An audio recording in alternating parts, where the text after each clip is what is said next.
Guys, the Europe LCQ has finished. We're going to get into a quick recap because there were some pretty insane surprises throughout this event.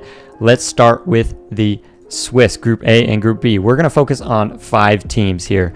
Gentlemates is one of them. 2 Danes, 1 Bruv, NIP, BSK, and BDS are the 5 teams we want to focus on throughout this event. And spoilers, they're the 5 teams that did the best.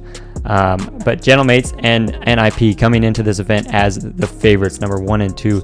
I'd say Gentlemates coming in as strong favorites. And starting off like so, going 3-0. Same with NIP, going 3-0. Both teams looking pretty good in the Swiss.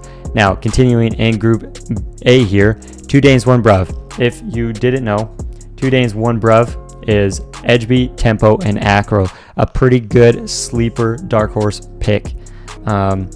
They go 3-1, losing to German Hermanos. And German Hermanos, Rizex, Ivan, and Rixie. I forget how to say his name.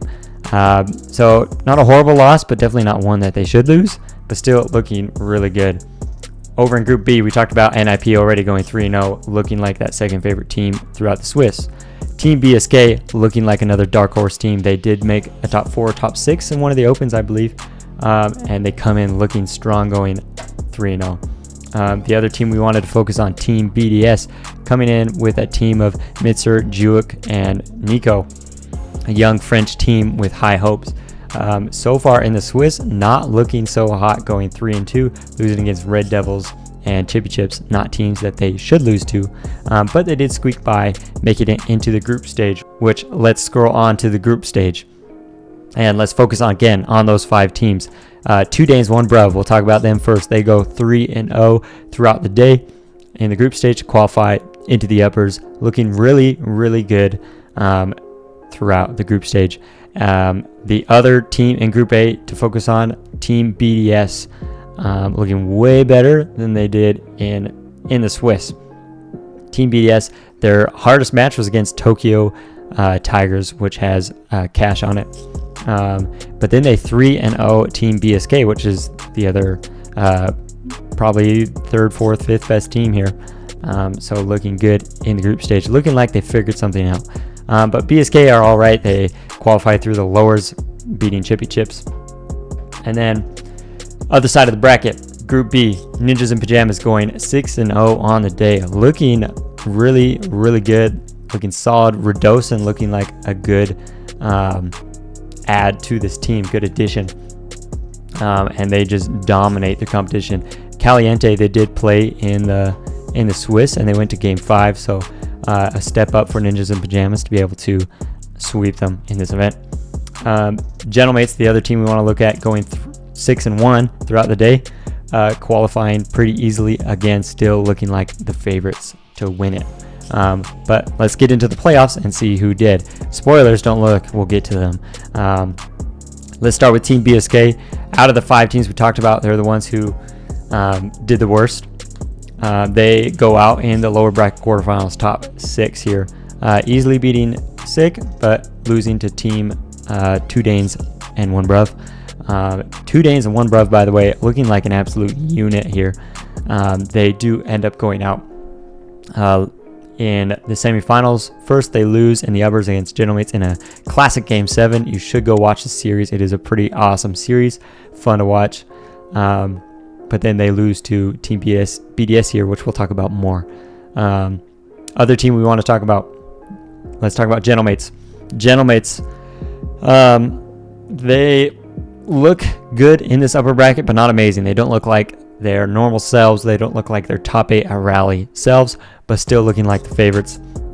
But then they, after qualifying for top 4 here, getting swept by NIP, which is insane.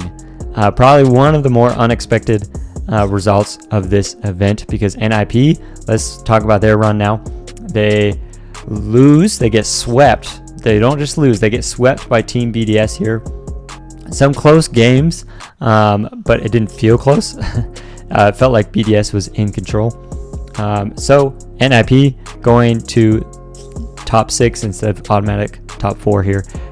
Game 7 versus Hogan mode, where they just squeaked by on talent, not gameplay, I would say. in this series. But they squeak by and they make it in, and then somehow click after 6 opens where they can't figure it out. They can't beat top teams. Suddenly they can beat this Gentlemates team easily. Wasn't really close. You'll see a 2-1 first game was close, but then a 6-1, 6-2, 4-1. Gentlemates definitely not playing up to what they can, but credit to NIP looking pretty amazing. Other team we got to talk about quickly before we get to the grand finals, Team BDS. Like we talked about, they swept NIP. Team BDS looking good in that series, but also NIP just looking bad. But credit to Extra on coaching his team. They figured something out. I don't know if it was mental, gameplay. Someone better than me, better this game. I'm sure we'll figure it out. But they looked amazing and didn't only sweep there. They then swept 2 Danes, 1 Bruv, who looked like they were on a tear, right? They looked like a top 3 team. But this is where Team BDS really established themselves as potentially a favorite to win this grand final. Going into this grand final, at least the caster picks on the stream, it was 2-1 in favor of BDS. And I think, I want to say the Twitch stream was like 55%, 45% split. I forget exactly for which team it was. But ultimately, NIP still having figured out whatever it was they figured out. One thing I noticed is Oski stopped slowing down the play as often. He'd bring the attack quicker, stop doing slow air dribbles to the net. Nas stopped playing hero ball at points and was a little quieter, but it was a good thing in my opinion. And then Radosin bringing the energy and just peaking. Radosin is just underrated. I think this really brought him back into the spotlight. I'm excited for this NIP team at Worlds. Definitely a good dark horse to make top 8 if they figure it out. I think they will make it out of that play-in. But you never know. Maybe they will lose that new gear they found just now at Worlds. Who knows?